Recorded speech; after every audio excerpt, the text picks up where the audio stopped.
You might be wondering what's going on, but please listen closely. Get out of here immediately. A doctor I had never spoken to before stopped me as I came to the hospital accompanying my mother. His face was filled with urgency as he pointed in a certain direction. I was shocked by what I saw there, feeling utter despair and astonishment. My name is Amy Parker. I'll be turning 37 this year and I'm still single.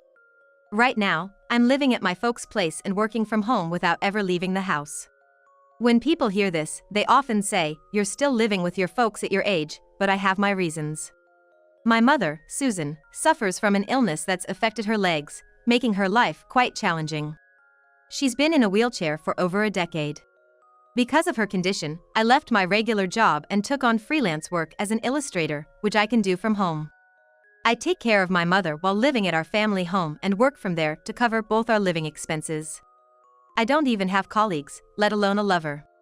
I often feel lonely about my surroundings. Fortunately, my work as an illustrator is well received and I get plenty of orders. However, as I go through them indifferently, I always feel this lingering emptiness. It seems like all my close friends from school days are living fulfilling lives, getting married, and having kids. Looking at the shining photos of my friends would often hurt, so I deleted social media apps a long time ago. When we do meet up after a long time, my friends are always talking about their husbands or their kids. Not being married and without kids, living just with my mother, I felt somewhat inferior. Whenever I'd get in touch with a friend, they'd ask, "What have you been up to?" I grew tired of that question and stopped positively contacting them. Over time, our connections faded, and now hardly anyone reaches out to me. It's completely my fault. It's not that I didn't want to break free from this situation and lead a better life. But ever since I lost my dad when I was little, it was only my mother who took care of me all by herself. Considering her struggle, I felt it was my duty as her only daughter to be there for her. I kept telling myself that she had no one but me, and I had pretty much given up on a typical happy life. But then, one day, something unexpected happened, and my life started to change. I've always been told I have a serious personality. Born between a hardworking father and a flashy, fun-loving mother, I was their only child. My father passed away in an accident before I started kindergarten.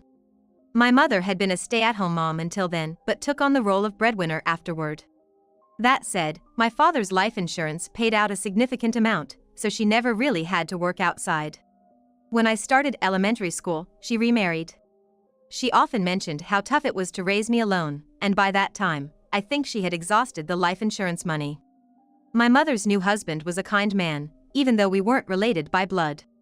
He genuinely cared for me, and I grew fond of my stepfather and spent a lot of time playing with him. But it seems like my mom and I were just destined for hardships. The kind stepfather who came into my life fell ill and passed away. My stepfather is still in his 40s. The grief was unbearable and I resented the fate that made me lose a father twice in my life. Following his death, we received his life insurance, and I used that money to graduate from a junior college. After graduating from community college, my mother was against me leaving home. "Living in the city will be tough for you. Life ain't as sweet as you think." She'd say that over and over, trying to persuade me. But I was determined to move to the city. I wanted to become independent quickly to lessen her burden. I couldn't understand why she couldn't see that, and I even grew angry at her for constantly holding on to me. In the end, I compromised and gave up on going to New York. Instead, I started living on my own in Chicago, which was relatively close to my family home.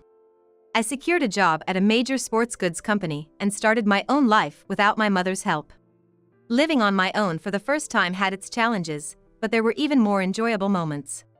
I found a lover, and my life seemed fulfilled, both personally and professionally.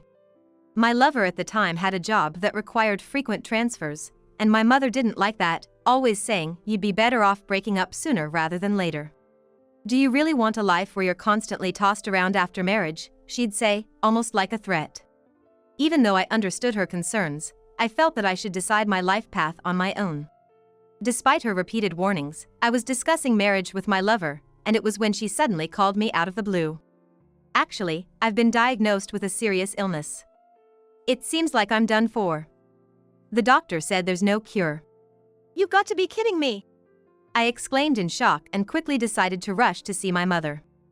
I don't remember when my real dad passed away because I was too young, but losing my stepfather was truly heartbreaking. Now, fearing the loss of my mother, I couldn't even stay calm while waiting for my return train. I grabbed just the essentials and hurried back to my family home in a rush. At that time, I was 27. When I visited the hospital, the doctor told me, "Your mother can't walk anymore due to disability in her legs." When I asked what happened, I was told it was some rare, unexplained disease, and I felt overwhelmed.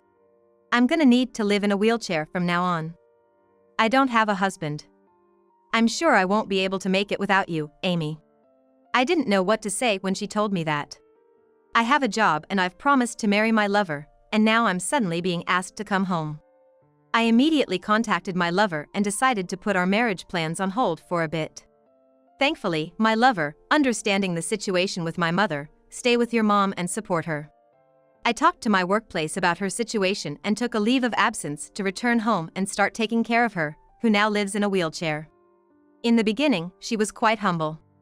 However, as time went on, she began to subtly interfere with my relationship with my lover. Maybe I should head back to Chicago for a bit. I'll be right back. Maybe I can ask the helper to come by tomorrow? I can't neglect my boyfriend, so when I suggested this, my mother vehemently refused. My body hurts so much. While I can't walk and have no joys left, you're the only one having a good time. Her words, cutting deep into one's guilt, hurt my heart. This is how my mother always pleaded with me not to go back to Chicago. As long as I have Amy by my side, I'm happy, she'd say. Over and over, she would whisper these words, trying to keep me close. When I discussed returning to work after my leave of absence, my company initially offered telecommuting. But if I continued to only work remotely, it became uncomfortable at the office. In the end, I couldn't return, and I resigned after a year of leave. I had asked my lover to wait for a year, then two, but with my mother's situation, we couldn't see each other often. With fewer chances to see each other, I felt his affection for me fading away. Though I had mentally prepared myself deep down, he eventually told me he'd found someone else and we had to break up. During the time I was back home caring for my mother, he had fallen in love with a woman he met at work. He didn't want to cheat, so he planned to officially break up with me before pursuing her. As a parting shot, he said, "I really did intend to marry you," and I was left speechless. I cried all night, thinking how anything could be so cruel. All men are selfish. It's always the women who are left hurt. That's why it's not Amy's fault. Mom, if it's this painful, I never want to fall in love again. My mother compassionately comforted me in my heartbreak. Love and marriage aren't the only paths to happiness for a woman, you know? Even without a man by my side, I'm happy because I have you, my daughter. She mentioned she had remarried once for my sake, not because she wanted another man in her life. Hearing those words, I truly realized just how precious my mother is to me, more than anyone else in the world. I've come to believe that I can't really trust anyone else. As long as she has me, my mother often says she's content, even with her mobility issues, she's always hopeful about life. I decided to give up on the idea of marriage and went back to my forte, working as an illustrator. Given the care my mother required, I opted for a flexible freelance career. From the start, my illustrations were well received, and jobs poured in. Soon, I was earning more than enough to support us, and I felt truly relieved. I hardly ever left home, living a secluded life with just my mother. And like that, 10 years flew by, and before I knew it, I was 37 years old. Lately, I've been feeling off. I wonder what's wrong. Well, Amy, you're not as young as you used to be. Maybe it's just age catching up? Approaching my 40s, I've started to notice more health issues recently. I contemplate seeing a hospital with my mother every day. But one way or another, I've avoided doctors and just tried to get by with over-the-counter meds. Just as mother said, I'm not young anymore. Many of my friends are deep into raising their kids, and I sometimes feel guilty for not having the same responsibilities. I haven't talked to anyone about this. Then, one day, my mother handed me a supplement she claims works wonders. You always take care of me, work, and manage the house. I wish I could be of some help to Amy too. Mom, thank you for everything you do for me. My mother seemed to always think of me and kept searching for well-reviewed supplements and health food products. The pills and capsules she handed me had an unfamiliar company name on them, but I wasn't particularly knowledgeable about them either. After starting to take them as mother suggested, I felt as if my health was improving. Though, every once in a while, I'd suffer from stomachaches or dizziness, feelings I hadn't experienced before. When I started taking them, I was told that some side effects are common, so I continued as mother advised. She said she was taking the same pills, so I figured they must be okay. With an unfounded confidence, I blamed my persistent poor health on aging and kept working. If I didn't have some struggles, people might think I have it easy in life. It was unbearable thinking that way, so I tried to convince myself that it was cooler to be seen as someone who endured hardships. At that time, I might have been intoxicated with the idea of single-handedly taking care of my mother. One day, I accompanied her regular checkup at the Central Hospital. Dr. Thompson was a kind-hearted physician who had been treating my mother since she first fell ill. This illness is tough to recover from, but we'll treat it to ensure it doesn't get worse. We hope for your continued support for many more years. While listening to Dr. Thompson, my mother had a big smile on her face the entire time. It was almost as if not getting better was a good thing. She'd be down after hearing it's not improving, so why could she smile? I shook my head, thinking to myself, that can't be right, my mother is a good person, and dismissed the fleeting thought. She probably was just happy to see Dr. Thompson, whom she'd been close with. It had been a 10-year relationship with Dr. Thompson. Both my mother and I trusted him very much. I felt the need to use the restroom, so after excusing myself, I left her side. When she goes to the examination room, there's always a nurse to look after her, so I'm not worried. As I came out of the restroom, I was suddenly addressed from behind. "Excuse me, are you Amy Parker?" a man asked, and I was taken aback. The man behind me was a doctor I had occasionally seen in the hospital but never spoken to. He introduced himself as Dr. Johnson and held out his hand before me. "I wanted to discuss something with you, Miss Parker. If it's about my mother, I've already heard everything from Dr. Thompson." Dr. Johnson shook his head and said something quite unexpected. "What I want to talk about is not about your mother, but about you." I was a bit taken aback by his intense tone, but I thought I might as well hear him out. He led me to a prep room with a view of the examination waiting area from its window. Dr. Johnson said with a serious face, "I know this might seem sudden, but please hear me out. You need to get out of here, now." Confused by what was being said, I blinked in surprise. Dr. Johnson was pointing to the examination waiting area outside the window. There, I could see my mother in her examination gown. "If you don't leave right now, I can't guarantee your safety. You should leave home and hide somewhere, anywhere." What are you talking about? Don't say such things. And what's happened to my mother? I couldn't just accept such a sudden declaration. Feeling frightened by his bizarre words in this isolated space, I tried to leave the room. But Dr. Johnson stopped me, saying, "Just watch." Then, something unbelievable unfolded before my eyes. I exclaimed, "What the? You saw that, didn't you? I'm genuinely worried about you. Because I'm not your primary doctor, there are things I can see and understand." But why would something like this happen? I couldn't tear my gaze away from the glass window. A mixture of shock and anger surged through me, making my head spin. Must have been my blood pressure skyrocketing in the heat of the moment. I felt dizzy and almost collapsed right there. Dr. Johnson caught me and laid me down on a nearby examination bed. "It's strange, I've been feeling off for a while now. I've been taking the supplements my mother recommended every day." As I said this, holding my head with my hand, Dr. Johnson's face contorted as if he had realized something. That might be something quite dangerous. To put it bluntly, it might not be just supplements, it might be harming your health. Why? They're all from my mother. Dr. Johnson replied in a soft voice, "That's why it's dangerous." I was taken aback, but deep down, I had always felt something was off. The realization now made me break out in a cold sweat. I had always suspected those supplements were shady. But I took them only because my mother had recommended them. Could it be she's now targeting your health? Why would she target me? Faced with the scene before me, everything I once believed in now seemed terrifying. It felt like everything I had faith in was collapsing. "You need to get out of here now. Call me when you're safe," the doctor instructed, and I bolted out of the room without looking back. What I saw was clear as day. My mother was in the waiting room, smiling at the nurse who was pushing her wheelchair. "I'm feeling great today. The nurse replied with a smile, "It'd be great if you could start physical therapy soon." When the nurse left the room to prepare something, my mother looked around furtively and then stood up. Pretending to be a patient forever is such a hassle.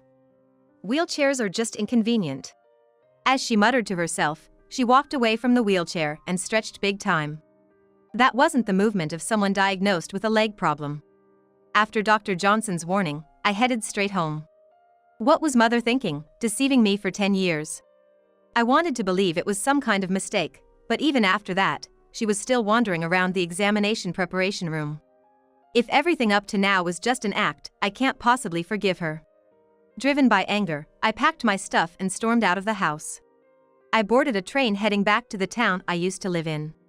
Throughout the journey, I kept getting constant calls from Mother, who had realized I was gone, but I ignored them all. I kept replaying the conversation I just had with Dr. Johnson in my head. From that room's window, Mother looked perfectly healthy. She walked around with no issues, and the moment she noticed someone was coming, she sat in a wheelchair and exaggeratedly stroked her leg. To my shock, Dr. Johnson said something horrifying. "I can't say for certain without checking the supplements and health food products your mother has been giving you, but there might be ingredients in them that are making you ill." After asking about my recent health issues and when I started taking the supplements, he looked deeply concerned. That's crazy. Why would Mother do such a thing? Perhaps, Mother got tired of pretending to be sick and now wants to make you ill. You're young, and the disability benefits would be high. When asked if anything unusual had happened around me, my hands began to shake. That's right, Mother and I had lost close family members in the past. One was my biological father and the other was Mother's second husband. Both died from illnesses, and each time, a substantial insurance payout was received by our household. Dr. Johnson's words were a shock to me, who had wanted to believe in Mother. Desperate, I sought refuge with a friend I was close with at my previous job. It was our first meeting in roughly 10 years, but I couldn't care less about that now. What's gotten into you all of a sudden? Please, I can't go home for some reasons. I need a place to stay for a while. I pleaded with my friend, and she let me stay at her place for a while. I promised to find a new place during that time, and she probably sensed something was up with me. "You can stay until you've got a solid plan for your new life," she said. While staying in my friend's room, I took some time to calm down and finally answered a call from my mother. Even after several days since I left home, the constant calls were unnerving. On the phone, of course, Mother was furious. "Amy, what's the meaning of this? Why did you suddenly leave me? My leg hurts and it's been tough for me." No matter how much she yelled, I responded coldly with, "Really?" Not liking my attitude, Mother scolded me sternly. "You call yourself my daughter? After all I've done for you, is this how you repay me?" Looking back, my biological father and stepfather took better care of me than Mother ever did. My mother has always been wild, often going out at night, leaving me alone most of the time. Both my real father and stepfather loved me dearly but passed away too soon. Mother always said she cared for me, but she stood in the way of my happiness. Her words didn't make sense. Spending time with my friend made me realize how twisted my relationship with her was. I retort sharply. I snapped back, "Did your foot hurt? Weren't you walking just fine in the examination room on your own?" She probably didn't expect me to know about that day. Mother is silent for a while, then after a few seconds, she speaks in a flustered tone. "What? What are you talking about? You must have confused me with someone else." And then she started again, "I can't live without Amy," sobbing to get her point across. But no matter how much she scolds me for being an ungrateful daughter, my resolve won't waver anymore. It's no use lying anymore. "And those weird supplements and health food products you've been giving me, I gave them to Dr. Johnson. He's analyzing their ingredients now." The moment she realized I wasn't buying her story, Mother went hysterical. She ranted and raved, hurling insults, and shrieked at me in a piercing voice. "Who's this Dr. Johnson? Amy, he's fooling you. Haven't we always been close?" Mother always tries to push her own narrative without considering my feelings. It was the same when she opposed my marriage. Even when she manipulated me into giving up my job and my lover, she never once considered my opinion. She never once tried to listen to my opinion. Now I feel embarrassed that I believed I only had my mother. Why did I ever trust her? My mother was always all talk and neglected me. She was always chasing after men, parading around town in her flashy outfits. Maybe it's because she got sick and became vulnerable. Or maybe when she couldn't find a man to fool around with anymore, she kept me, her daughter, close by. It wasn't out of love, but because she was jealous of my happiness. She probably always tried to tie me down by her side, making sure her property didn't escape.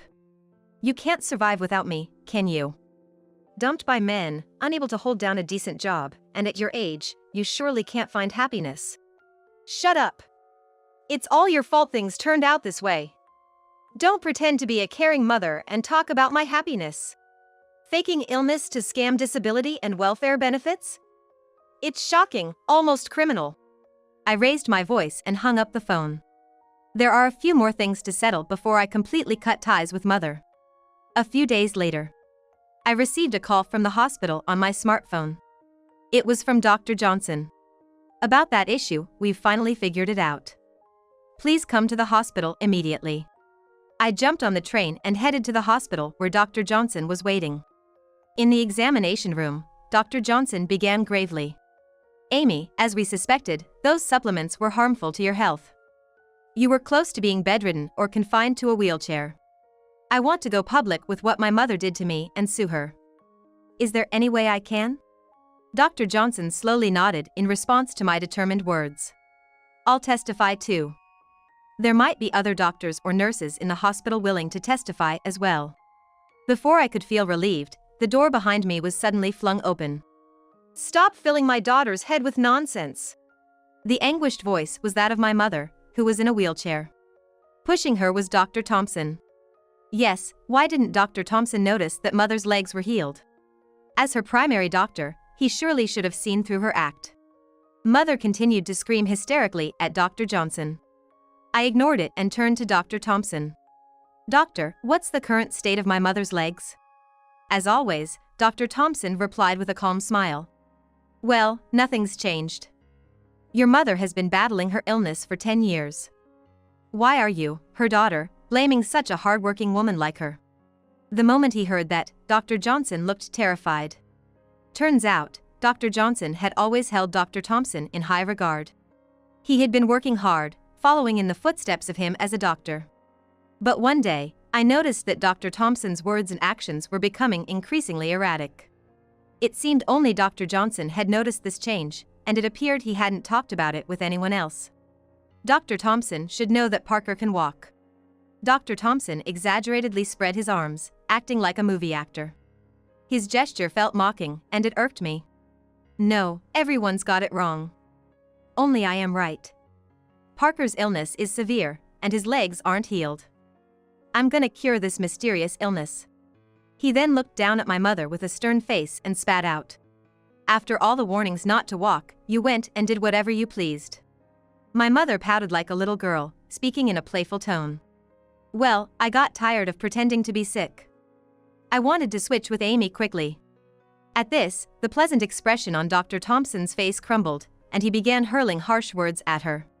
You've got a severe illness. I'm gonna cure you, and then present it at conferences. I'll become a renowned professor. I'm gonna use you to gain all the fame. Just shut up and listen to me. Dr. Johnson and I trembled before Dr. Thompson, who seemed consumed by his own power. Although Dr. Thompson and my mother were in cahoots, the doctor's behavior was clearly off. Even when she was yelled at, my mother didn't seem bothered and continued to voice her complaints to Dr. Thompson. You should have used something stronger than the medicine that shows symptoms slowly when mixed with supplements and health food products. Because you went about it in such a roundabout way, you got caught. Hearing this, Dr. Thompson's face turned beet red in anger. Before I could react to the shocking truth, Dr. Thompson's enraged shouts echoed throughout the examination room. You don't know nothing, you silly woman. Dumb people like you, with nothing in their heads but luring men, don't get to tell me what to do. But the very next moment, Dr. Thompson, probably due to high blood pressure, suddenly staggered and collapsed right there. Dr. Johnson calmly called a nurse over and began treating Dr. Thompson. Throughout this, I didn't exchange a single word with Mother, just bottling up my resentment and anger. To get straight to the point, my mother's legs had been healed for years. However, Dr. Thompson, who wanted to present it as a mysterious and rare disease at medical conferences, never let her get out of her wheelchair. Thinking of the disability benefits she'd get, she nonchalantly went along with it. But, naturally, playing sick for over a decade got old. She then tried to give me some shady pills, aiming to use me as her stand-in. Dr. Thompson was on board with this to an extent, but it seems he never intended to actually let my mother out of her wheelchair. He was going to keep her bound until the right moment for him to present his paper. Mother ended up dealing with the police due to disability benefit fraud. There are also suspicions that she may have murdered my biological father and stepfather for insurance money, and further investigations are underway. The police did visit Dr. Thompson, but he has been unconscious since his collapse. My mother still tries all kinds of things to get me to come to her, but I never listen. No matter how much she pleads, or how much she tries to win me over, I've decided in my heart never to go back to her. I don't want anything to do with someone who sees her daughter as a mere tool for convenience. I was saved from danger by Dr. Johnson, and because of that, we are currently dating. We're talking about hopefully getting married next year.